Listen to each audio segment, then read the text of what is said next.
এখন প্রশ্ন হলো, ইসলামী শরিয়ার দৃষ্টিতে মেয়েরা তালাক দিলে স্বামীকে তালাক হবে নাকি হবে না? এই প্রশ্ন উত্তর হলো, তালাক মূলত স্বামী দিবে স্ত্রীকে, এটা হলো মূল বিধান।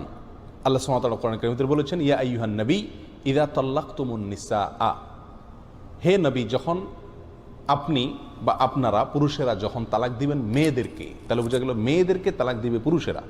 এবং বিভিন্ন সাহাবায়ে কেরাম থেকে বর্ণিত আছে একটি হাদিস, তারা বলেছেন আত-তালাকু বির-রিজালি ওয়াল ইদ্দাতু বিন-নিসা, তালাক দিবে পুরুষেরা আর ইদ্যত পালন করবে মহিলারা। তাহলে তালাক দিবে মূলত পুরুষেরা, এটা হলো মূল বিধান। এখানে কেউ প্রশ্ন করতে পারেন যে শুধু পুরুষকে কেন তালাকের পাওয়ার দিল, কেন নারী পুরুষ উভয়কে পাওয়ার দেওয়া হলো না, উভয়ের হাতে কেন পাওয়ারটি দেওয়া হয়নি? তার বহু যৌক্তিক ব্যাখ্যা আছে, সেটি ভিন্ন আলোচনার বিষয়। কিন্তু পুরুষের হাতে তালাকের অধিকার ইসলামী শরীয়ত দিয়েছে, এর মানে এই নয় যে একজন মেয়ে তার স্বামী খারাপ হলেও যেহেতু বিবাহ বিচ্ছেদের কোনো ব্যবস্থা বা তালাকের ব্যবস্থা তার হাতে নাই, এই জন্য সে সারা জীবন জুলুমের শিকার হবে, ব্যাপারটি এমন না।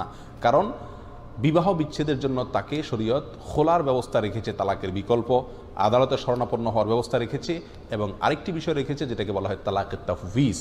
তালাকের তাফউইজের মাধ্যমে স্ত্রী নিজের প্রতি নিজে তালাক গ্রহণ করতে পারেন। তালাকের তাফউইজটা হলো, স্বামী যদি তার স্ত্রীকে অধিকার দেন যে তুমি নিজের প্রতি নিজে তালাক গ্রহণ করতে পারো, তোমাকে আমি অধিকার দিলাম, সেটা বিভিন্ন শর্ত সাপেক্ষে হতে পারে যে এই শর্ত পাওয়া গেলে তুমি তখন নিজের প্রতি নিজে তালাক দিতে পারবা, আমি তোমাকে পাওয়ার দিলাম। স্ত্রীকে যদি এই তালাক দেওয়ার অধিকার সমর্পণ করে থাকে স্বামী, তখন স্ত্রী ওই তালাক এর পাওয়ারটা ব্যবহার করে বিবাহ বিচ্ছেদ ঘটাইতে পারেন, সে উদ্যোগ নিতে পারেন। আমাদের দেশে প্রচলিত বিবাহের যে কাবিননামা আছে, সেই কাবিননামায় একটা পয়েন্ট আছে, যে পয়েন্টে রীতিমতো লেখা আছে, স্বামী যদি তার স্ত্রীকে নিয়ম মতো ভরণ পোষণ না দেন, শারীরিকভাবে টর্চার করেন, জুলুম করেন এবং এই কাজ করেন, তখন স্ত্রী নিজের প্রতি নিজে তালাক গ্রহণ করতে পারবেন। তাহলে মেয়েরা তালাকের উদ্যোগ নিতে পারে, বিবাহ বিচ্ছেদের উদ্যোগ নিতে পারে, শর্ত হলো স্বামী যদি তাকে তালাকের অধিকার দিয়ে থাকে। যদি স্বামীকে তালাকের অধিকার না দেয় এবং সে জুলুমের শিকার হয়, তখন সে আদালতে শরণাপন্ন হতে পারে, স্বামীকে খোলার প্রস্তাব করতে পারে, সেটা ভিন্ন ইস্যু। এই যে তালাকের তাফউইজ বা স্বামী যদি তালাকের অধিকার দেয় তখন স্ত্রী তালাক প্রয়োগ করতে পারে, এখানে দুটি পয়েন্ট খুবই গুরুত্বপূর্ণ। নাম্বার এক, অনেক মহিলারা করে কি, স্বামীকে তালাক দেয়।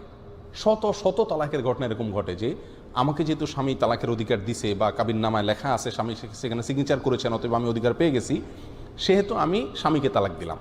কিয়ামত পর্যন্ত যদি স্ত্রী স্বামীকে তালাক দেয় তাহলে কি হবে না? তালাক হবে না, কারণ তালাক পতিত হওয়ার পাত্র স্বামী নন, তালাক পতিত হওয়ার পাত্র হলেন স্ত্রী। অতএব স্ত্রী যদি বলেন আমি তালাক গ্রহণ করলাম, তখন তালাক পতিত হবে।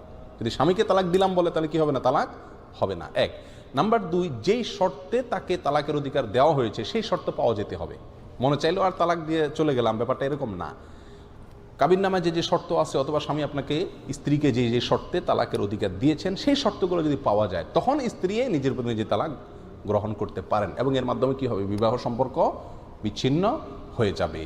তাহলে মেয়েরাও তালাকের অধিকার প্রয়োগ করতে পারেন যদি স্বামী তাকে তালাকের অধিকার দিয়ে থাকেন। যদি না দেয়, তাহলে সারা জীবন তালাক দেখ বা নেক, তাতে কি হবে না? তালাক পতিত হবে না।